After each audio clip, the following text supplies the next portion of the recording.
हर्ष का दूसरे शहर ट्रांसफर होने पर अकेली पड़ गई तान्या को लगता कि सारी परेशानियों का सामना उसे ही करना पड़ रहा है।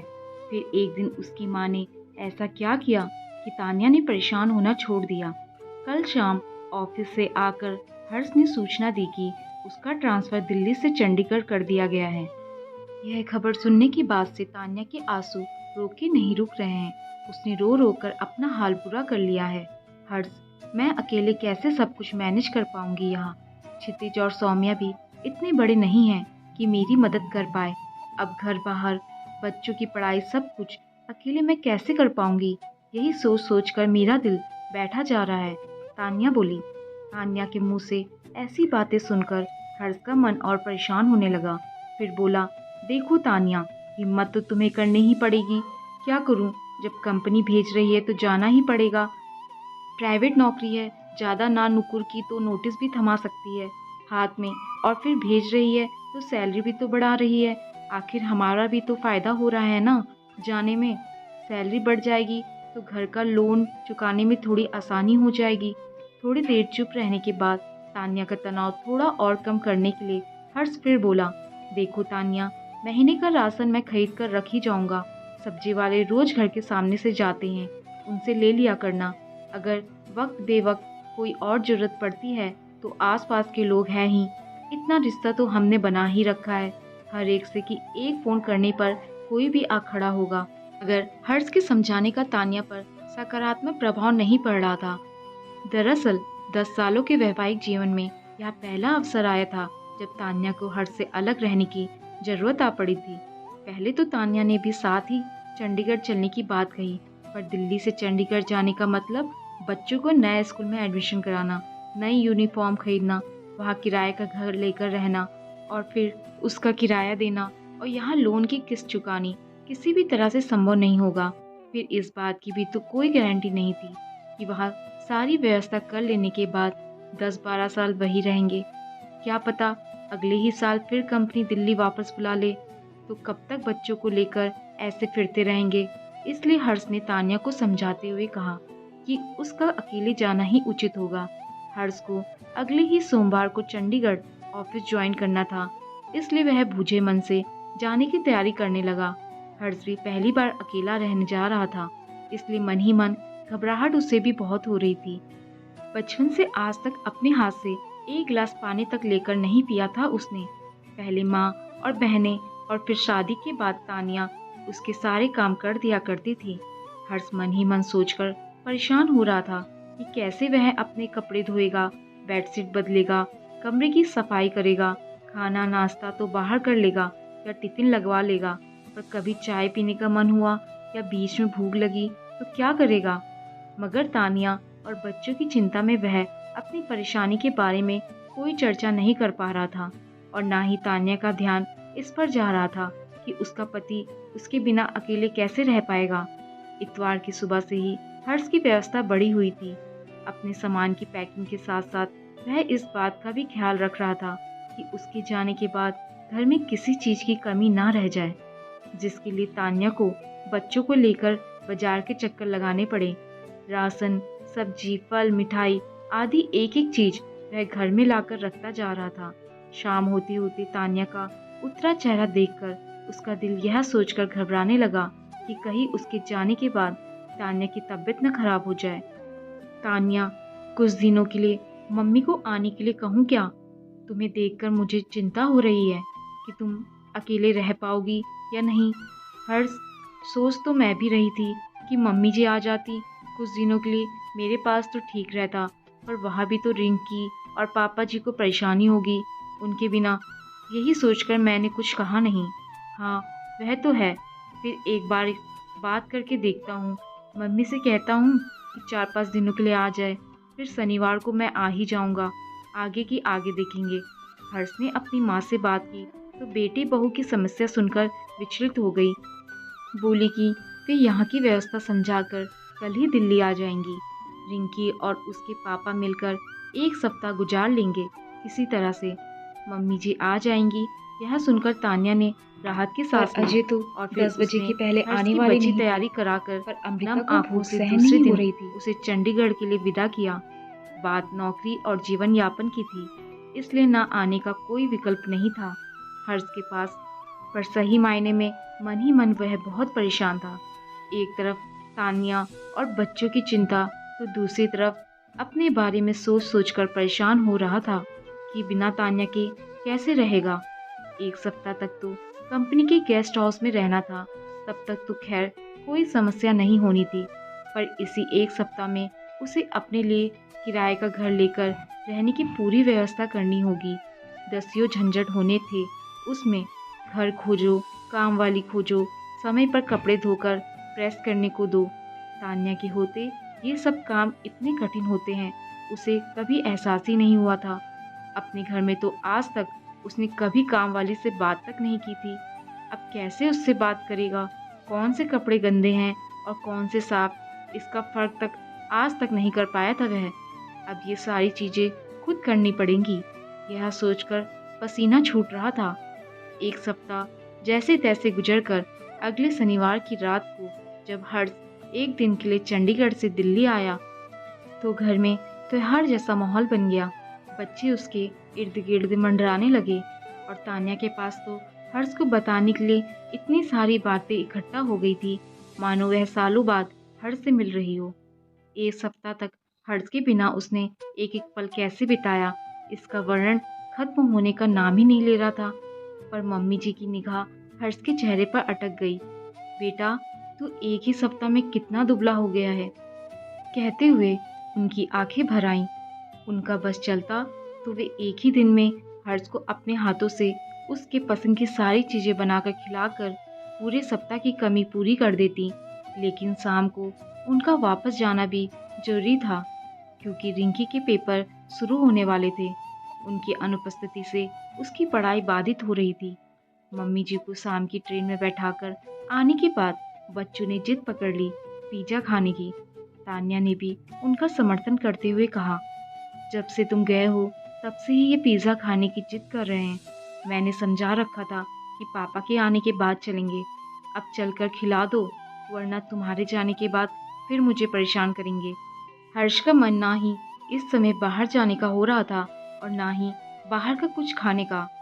उसका दिल कर रहा था कि बचा कुचा समय वह सबके साथ सुकून से घर में बिताए और तान्या के हाथ का बना घर का गरम गरम खाना खाए।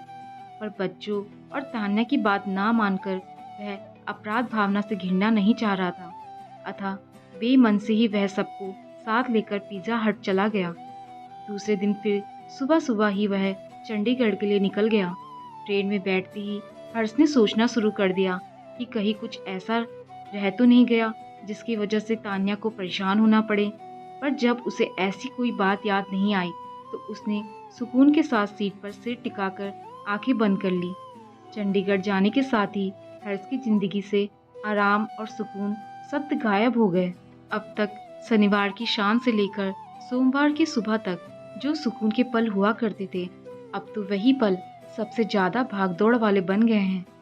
ऑफिस से छूटते ही वह स्टेशन की ओर भागता, फिर ट्रेन से उतरकर ऑटो पकड़कर घर पहुंचता। तब तक बच्चे तो सो चुके होते थे, इसलिए बच्चों के साथ वक्त बिताने की खुशी में वह सुबह जल्दी उठ जाता। फिर सारा दिन साप्ताहिक खरीदारी या बच्चों को घुमाने फिराने में निकल जाता। फिर सोमवार की सुबह शताब्दी पकड़ने के लिए सुबह 5 बजे ही नहा धोकर तैयार होकर उसे घर से निकलना पड़ता था। तान्या अकेली है, यह सोचकर बीच बीच में उसके सास ससुर चक्कर लगा जाते थे। पर चूंकि वे भी अभी नौकरी करते थे, इसलिए ज़्यादा दिन रुकना संभव नहीं हो पाता था। एक शनिवार जब हर्ष घर आया तो घर पर तान्या की माँ सारिका जी उसके साथ रहने के लिए आई हुई थी। तान्या के मुंह से उसकी परेशानी सुनकर वे कुछ दिनों के लिए उसके पास रहने को आ गई थी। हर्ष को देखते ही उनके चेहरे पर चिंता की लकीरें खींच गई। हर्ष बेटा, आपका स्वास्थ्य इतना गिर कैसे गया है? चेहरे से रौनक ही गायब हो गई है। अभी 2 महीने पहले जब आपसे मिली थी तब तो आप ऐसे नहीं थे। क्या खाने पीने का सही इंतजाम नहीं है वहाँ पर? नहीं मम्मी जी, खाना पीना तो सब ठीक है वहाँ पर, बस घर से दूर हूँ तो बच्चों की याद सताती रहती है। बस इसी वजह से आपको ऐसा लग रहा होगा। अब आज घर आया हूँ तो कल देखिएगा मेरा चेहरा भी चमकने लगेगा। दूसरे दिन सुबह से ही हर्ष फिर घर की व्यवस्था और बच्चों की फरमाइशें पूरी करने में जुट गया। डिनर के लिए जब फिर सब ने बाहर का प्रोग्राम बनाया तो सारिका जी ने रोकते हुए कहा कि कल सुबह ही हर्ष को निकलना है, तो इस समय सब घर पर ही रहो, घर पर ही बनाओ खाओ। मगर बच्चे नहीं माने तो सारिका जी ने कहा, ठीक है, तुम सब जाओ, मैं नहीं जाऊंगी, मैं अपने लिए यही कुछ बना लूंगी। निकलते निकलते हर्ष ने कहा, मम्मी जी, आप अपने लिए जो भी बनाइएगा उसमें से 2 रोटियां मेरे लिए भी बना दीजिएगा, मैं भी घर आकर ही खा लूंगा। बाहर का खाना खा खा कर मन भर गया है मेरा। सारिका जी ने उस समय तो कुछ नहीं कहा, लेकिन दूसरे दिन हर्ष के जाने के बाद तान्या को आड़े हाथों लिया। तान्या, तान्या, तुझे क्या लगता है हर्ष की पोस्टिंग दूसरे शहर में हो गई है तो उसमें से उसका कोई गुनाह है? तुझे यहाँ अकेले रहना पड़ रहा है तो इसमें उसका कोई कसूर है? क्या सोचती है तू? क्या अकेले रहने से परेशानियों का सामना केवल तुझे ही करना पड़ रहा है? हर्ष बड़ा ऐश कर रहा है वहाँ पर। कैसी बीबी है तू कि तुझे उसका खराब हो रहा स्वास्थ्य और ढलता जा रहा चेहरा नहीं दिख रहा है? देख रही हूँ, एक दिन के लिए इतनी दूर से बेचारा भागा भागा बीवी बच्चों के पास रहने के लिए आया और सारा दिन तुम लोगों की जरूरतें और फरमाइशें पूरी करने में लगा रहा। एक पल भी चैन से नहीं बैठ पाया। क्या उसके शरीर को आराम की जरूरत नहीं है? पर माँ, मैंने ऐसा क्या कर दिया जो आप इतना नाराज हो रही हैं मुझ पर? आपको ऐसा क्यों लगने लगा कि मुझे हर्ष की चिंता नहीं है? ऐसा क्या देख लिया आपने जो मुझे इतना डांट रही हैं? एक तान्या, जब से हर्ष चंडीगढ़ गया है तब से मैं तेरे मुंह से बस यही सुनती आ रही हूँ कि मैं अकेले कैसे रह रही हूँ, यहाँ मैं ही जानती हूँ। मुझे कितनी परेशानियों का सामना करना पड़ रहा है कि क्या बताऊँ। यह बात तो तू अपने मायके ससुराल के एक एक इंसान को बता चुकी है। अकेले रहने की वजह से तुझे कितनी तरह की परेशानियाँ हो रही हैं, पर एक बार भी मैंने तुम्हें हर्ष की चिंता करते नहीं सुना। एक बार भी मैंने तेरे मुंह से यह नहीं सुना कि हर्ष वहाँ क्या खाता होगा। पता नहीं मनपसंद खाना मिलता भी होगा उसे या नहीं, उसके कपड़े कैसे धुलते और प्रेस होते होंगे, शाम को थका हारा घर आता होगा तो एक कप चाय की ज़रूरत होती होगी तो क्या क्या करता होगा। बेचारा एक दिन के लिए घर आता है, उस एक दिन भी तू उसे एक पल भी आराम से बैठने नहीं देती। सारा दिन किसी न किसी काम के लिए दौड़ाए रहती है उसे। क्या इतनी पढ़ी लिखी होने के बावजूद तू हर्ष के बिना घर गृहस्थी के अपने छोटे बड़े काम नहीं कर सकती? माँ, मैं कर तो लेती, पर आप तो देख ही रही हैं कि क्षितिज और सौम्या इतने छोटे हैं कि इन्हें लेकर बाजार जाना खतरे से खाली नहीं है, और बाहर खाना और घूमना घुमाना तो बच्चों की फरमाइश पर करना पड़ता है। मैं थोड़े ही कहती हूँ जाने को, तान्या ने रुआंसे होते हुए कहा। इस पर सारिका जी ने उसे समझाते हुए कहा, देखो बेटा, मैं समझ रही हूँ कि हर्ष के जाने की वजह से तुझे परेशानियों का सामना करना पड़ रहा है, पर तू केवल अपनी ही परेशानियों के बारे में क्यों सोचती रहती है? क्या यहाँ खुदगर्जी नहीं है तेरी? मेरी नज़र में तो तुझसे ज़्यादा परेशानी हर्ष को उठानी पड़ रही है। तुझसे तो केवल हर्ष दूर गया है, पर हर्ष से तो घर, बीवी बच्चे, घर का खाना, घर का सुकून सब कुछ छिन गया है। एक दिन के लिए आता भी है तो तुम सब के लिए ऐसे परेशान रहता है जैसे कोई गुनाह करके लौटा है। तू पढ़ी लिखी और समझदार है, तुझे चाहिए कि बच्चों को स्कूल भेजने के बाद बाजार जाकर सारा सामान लाकर घर रख ले, ताकि कम से कम रविवार को तो दिन भर हर्ष आराम से रह सके। और तुझे शुरू से पता है कि हर्ष को तेरे हाथ का बना खाना ही पसंद है, बाहर के खाने से वह कतराता है। फिर भी तू रविवार को भी उसे बजाय अपने हाथों से बनाकर खिलाने के बाहर ले जाती है। बच्चों को पिज्ज़ा बर्गर खाना हो तो तू ही ले जाकर खिलाया कर। माँ की बात सुनकर तान्या को एहसास हुआ कि हर्ष के जाने से समस्या केवल उसे हो रही है। हर्ष की परेशानियों के बारे में ना सोचकर वह इतनी खुदगर्ज कैसे बन गई, उसे खुद ही समझ में नहीं आ रहा था। अगले शुक्रवार को बच्चों को स्कूल भेजकर घर के सारे छोटे बड़े कामों की लिस्ट बनाकर तान्या घर से निकल गई। उसने तय कर लिया था कि अब आगे से हर्ष के आने पर उसे किसी काम के लिए बाहर नहीं भेजेगी, बल्कि अब पूरा परिवार वे सब हर्ष के साथ घर पर ही बिताएंगे, ताकि उसे शारीरिक और मानसिक दोनों तरह से आराम मिल सके। बाजार की तरफ जाते समय अचानक तान्या की नज़र सड़क के किनारे छोले चावल के ठेले के पास खड़े एक युवक पर पड़ी, जो जल्दी जल्दी छोले चावल खा रहा था। उसे देखते ही ना जाने क्यों तान्या की आंखों से आंसू गिरने लगे। वह सोचने लगी कि हर्ष भी तो आखिर भूख लगने पर ऐसे ही जहाँ कहीं भी जो कुछ भी मिल जाता होगा खाकर अपना पेट भर लेता होगा। मनपसंद चीज़ों की फरमाइश करके बनवाने वाला और खाना तो भूल ही गया हर्ष। अपने आंसू पोंछते पोंछते तान्या जल्दी जल्दी घर चली जा रही थी। साथ ही सोचती भी जा रही थी कि अपने परिवार वालों को भरपेट भोजन देने और उनके लिए सुख सुविधा जुटाने के लिए घर से दूर रहकर दिन रात भटकने वाले हमारे पतियों को भूख लगने पर मनपसंद भोजन तक मुहैया नहीं होता और हम पत्नियां यही जताती रह जाती हैं कि हम ही उनके बिना बड़ी कठिनाइयों का सामना कर रही हैं। दोस्तों, आपको ये कहानी अच्छी लगी हो तो इसे लाइक, शेयर और कमेंट ज़रूर करें और चैनल पर नए आए हैं तो चैनल को सब्सक्राइब करना ना भूलें। धन्यवाद।